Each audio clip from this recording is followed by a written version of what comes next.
Rise and shine, superstars. It's your favorite light coach, MB, and today is a great day to be alive. Why?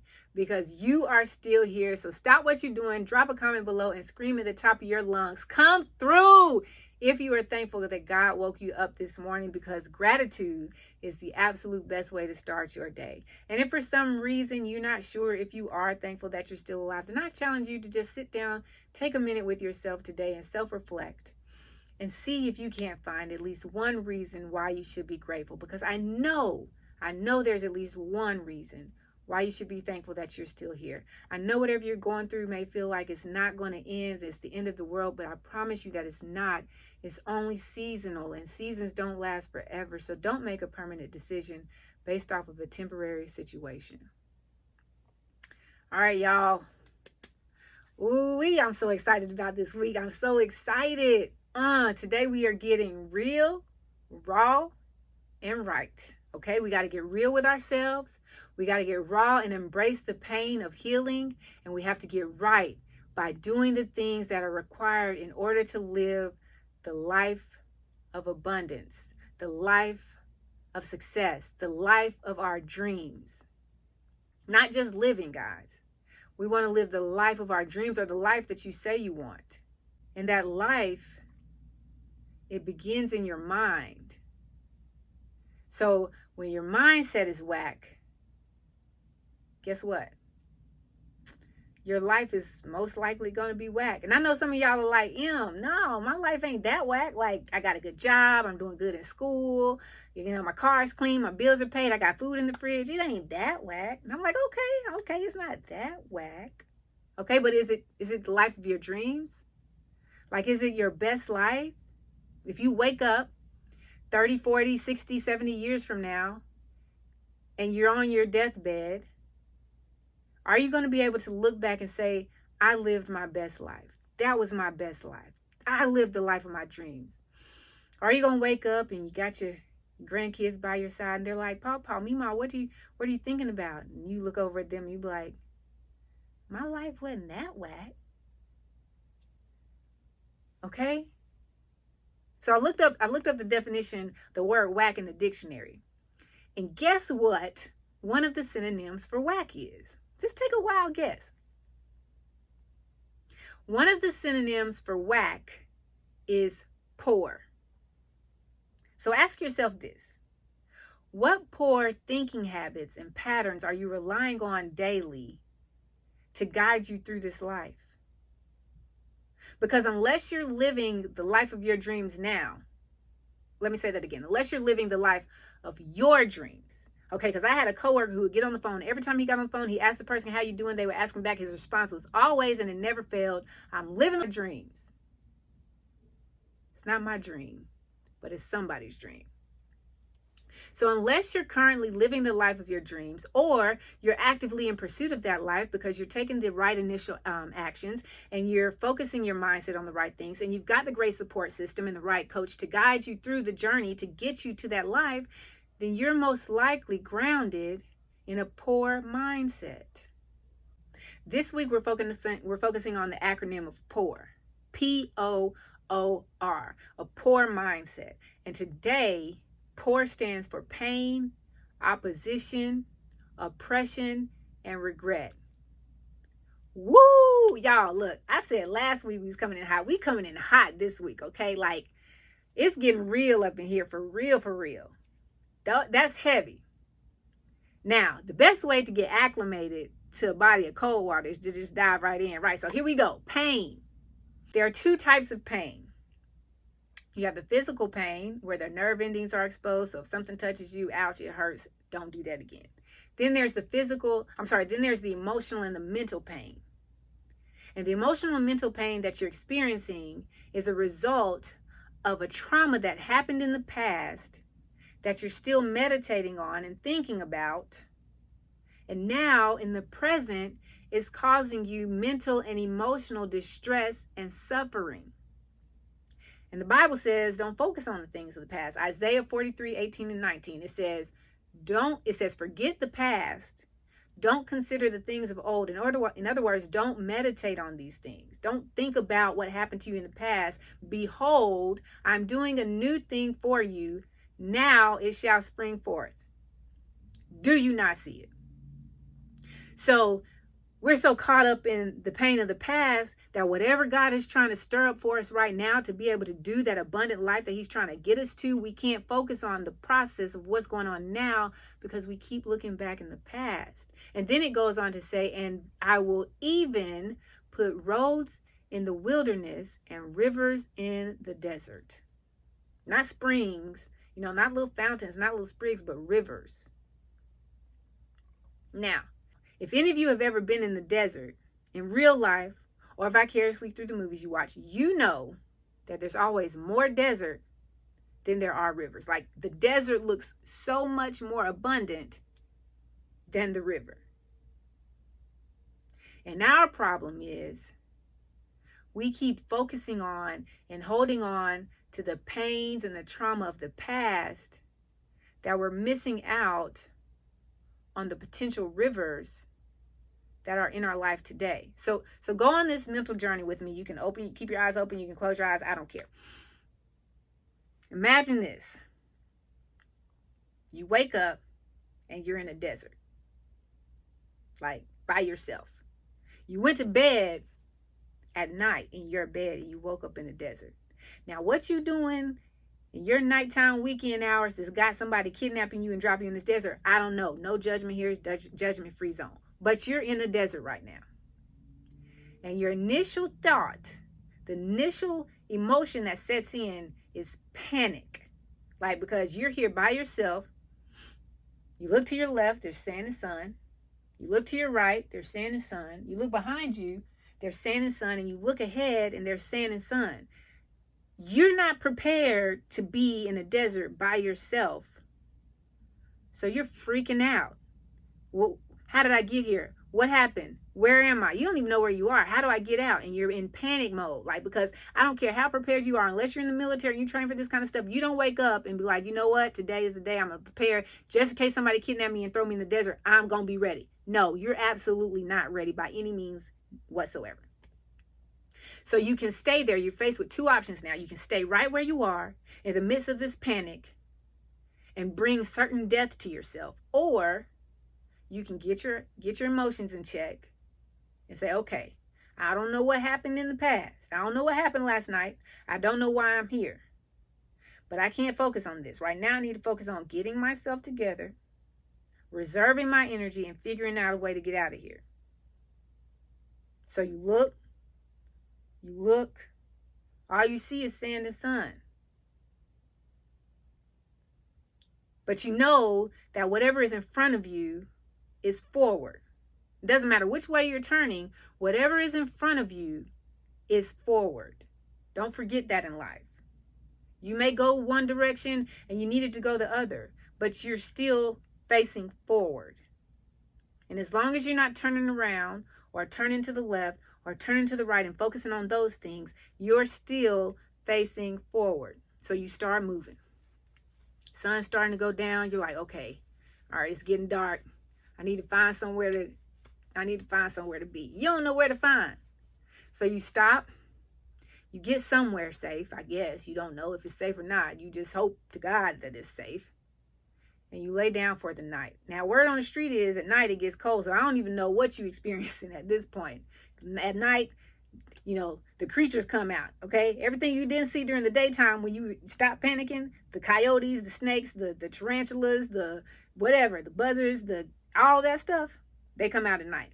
So you go to sleep, then you wake up. It's another day. And you wake up grateful and thanking God.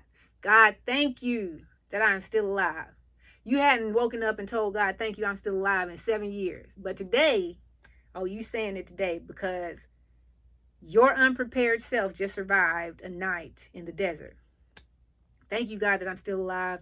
And because you survived that night and you're focusing on the gratitude, you have a little bit more energy to believe and a little bit more faith and hope to believe that you can survive this whole ordeal. So you get up. You don't dust yourself off because you in the desert. You get up. You look to your left. It's still sun and sand. You look to your right. still sun and sand. You look behind you, still sun and sand. You look in front of you, it's still sun and sand, but it's also forward. So you start moving forward, and you're moving forward. And you're like, God, I don't know how we gonna get out of this one.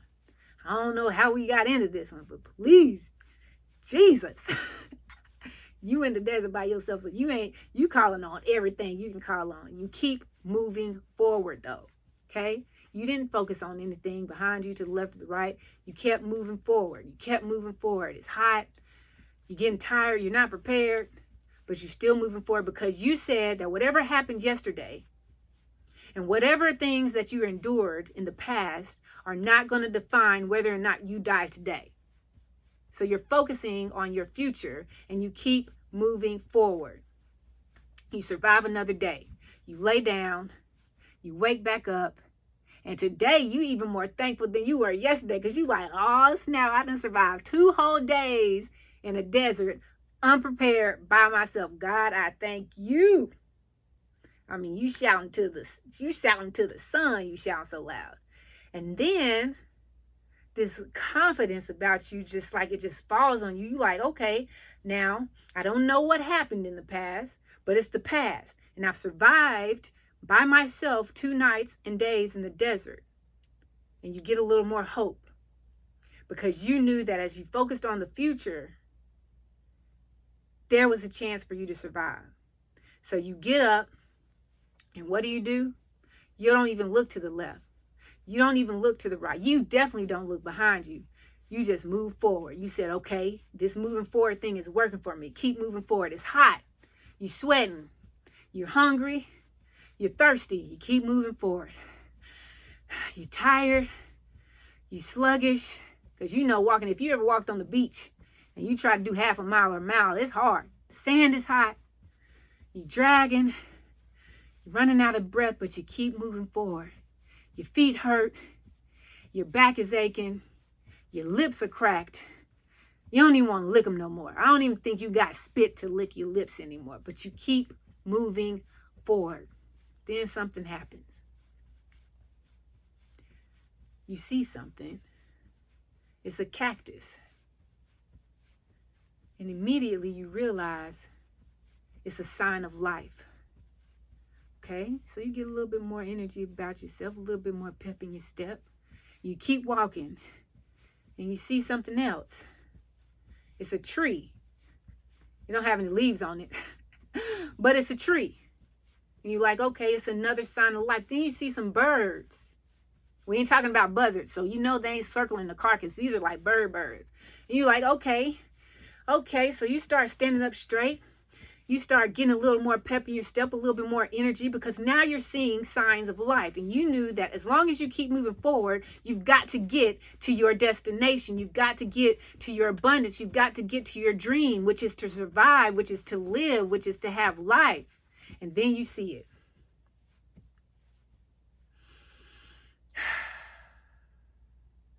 The river in the desert.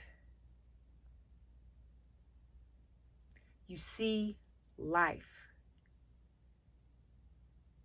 And everything that happened up until this point, all of the fears, all of the insecurities, all of the unknowns, the pain, the backache, the blisters, the cracked lips, it all fades away because you see life. You see abundance. Now, if you have a poor mindset, you're thinking, well, like, it's a whole lot more desert than it is river. So isn't the desert in abundance and the river lacking? No. Because without the river, there's no life in the desert. So the river is the abundance. The river is life. And without it, the desert is lack. And our problem, guys, is that we're so busy holding on to all the deserts in our lives, the pain, the trauma, the unforgiveness, the fears, the regrets, the judgment, the insecurities, that I'm not good enough. So we're so focused on holding on to that stuff and the doubt and the disbelief that we're completely missing out on all of the abundance. Every day we wake up to new life. We wake up to new opportunities. We wake up to new adventures. And if we're focused on what happened in the past, then we'll never be able to get to that life that we want, the life of our dreams. We have to let it go. Because holding on to that past is what's holding you back from your abundant future. You'll never get to where you're going if you keep looking backwards. If you keep checking to the left and the right to see who's watching you or who's judging you or who's got opinions about what you should be doing with your life or telling you that you're doing something wrong or comparing yourself to others. When you hold on to the pains of the past, you're adopting a suffering over your mental and your emotional state. It's causing you mental and emotional distress. And the past, guys, it doesn't have to be 3 years ago. The past can be what happened to you at work today. A lot of us will come home completely exhausted. Hard day of work. The customers were hard. The coworkers were annoying. The boss was on our neck about something we were supposed to get done but didn't have time to get done because we had an emergency that we had to take care of. Whatever. Then we come home and the first thing we do is find somebody to call to relive that trauma and to re-submerge ourselves emotionally and mentally into the state that we just wanted to desperately get out of. We have to let it go. We can't allow our thoughts to become our opposition. We can't allow our thoughts to become our oppressors. We can't allow our regrets to hold us back from the life that we want. You have to let it go. If you really want this life of your dreams that you say you want, that you telling people, one day I'm gonna, if you really want it, then that's all you should be focused on. But you can't focus on what God is doing for you now because you're holding on and concerning yourself and meditating on the things of the past. We can't allow our negative memories to be our wardens, to imprison us, to hold us captive. We just can't allow it. There's a better life for you guys beyond your dreams. Beyond your pains. There's a better life. But we have to stop allowing the pains of our past to be our opposition, to be our oppressors. We have to stop allowing our regrets and our fears and our disappointment and disapproval of ourselves to keep us back. Because if we want to experience the life of our dreams, then we can't keep reliving the pains of our nightmares. So today I challenge you to just get real, get raw, and get right with yourself. Do a self-assessment and check and find out what negative memories, what past pains are you still holding on to and reliving. Because we can't change the past. It's done. It's over with. There is no going back. So you can either sentence yourself to death today by staying in panic mode based off of all of the stuff that experienced to you yesterday. Or you can free yourself and you can focus on the future that you say you want. So that when you get on your deathbed, 20, 40, 70 years from now, you can look at your grandchildren and say, I lived my best life. I lived the life of my dreams. And you guys know what it is. If you don't remember anything else, always remember this. It's a great day to be alive. It's a great day to be great. And it's a great day to find the greatness in you. Now go out there and live the greatest day of your life.